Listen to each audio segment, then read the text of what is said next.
Hi, I'm Allison for Leading Edge Dog Show Academy, and today, as part of the equipment series, we're going to go a little bit more in depth into different coat types. So you know our equipment series, you love it, and still we get questions every day about would I use fill in the blank product on my particular dog, meaning my coat type. And that's what we're here to do today. Throughout the next little bit of the equipment series, we're going to take popular products or products that we get a lot of questions on and just dial down if and when you would use this particular piece of equipment on your coat type. Now remember that there's exceptions to every rule, right?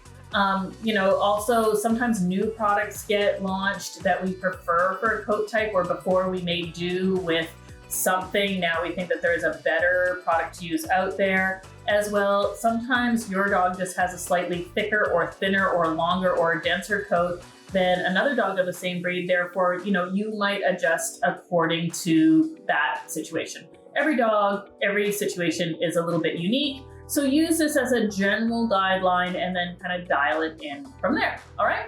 So let's get started with a very popular product, and this is a thinning shear, right? Super versatile shear. One of the things about thinners is, for the most part, we're going to call a thinning shear a shear that has a straight cutting blade and then a notched cutting blade. So at the end of each one of these little tines or teeth is a notch. So that is different than a chunker blender fishtail, where at the end of each one of those little individual teeth, it looks more like a fishtail. Also, this is different than a double-sided thinner, where both of these blades would be notched. Also, again, different than a safety thinner, where this straight blade would not cut. So this is just a straight up, regular thinning shear thinner, all right? So great, versatile shear. And this shear can be used on every coat type out there. All right, but that's not the end of our video.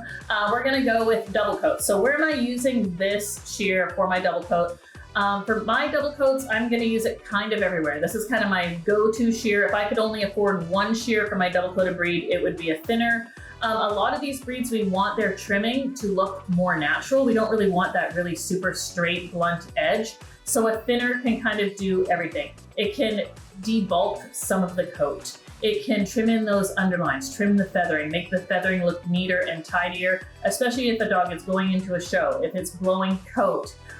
Any of those reasons, this can neaten it up without leaving that super straight edge. You need it to trim the tops of the feet. You need it to trim the ears on most of these breeds. So this is your workhorse shear when it does come to those double coated breeds, and you should really remember that.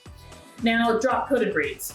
Again, this shear can be really, really useful on those drop coated breeds, especially the more rustic coated drop coated breeds. So we're talking Skye Terriers, bearded collies, where you want to neaten up those lines, but again, you don't want them super straight. You want them to look more natural or rustic.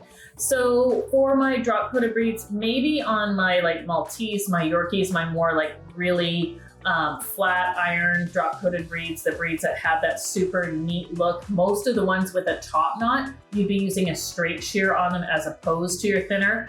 You could use a thinner on it, but you're just going to kind of do a nicer, neater, quicker job with a straight shear. My scissor coat types, I'm probably not using the shear on my scissor coat types again, except for the more rustic ones, right? So maybe a Legato, a Spanish water dog, Portuguese water dog, I might use my thinner. Some people do like to use a thinner kind of as a blender to kind of take out some scissor marks on my scissor coated dogs, but this would not be my workhorse shear when it came to my scissor coat type. But having one, it's definitely something you're going to use. Setter Spaniel, that kind of jacketed coat type.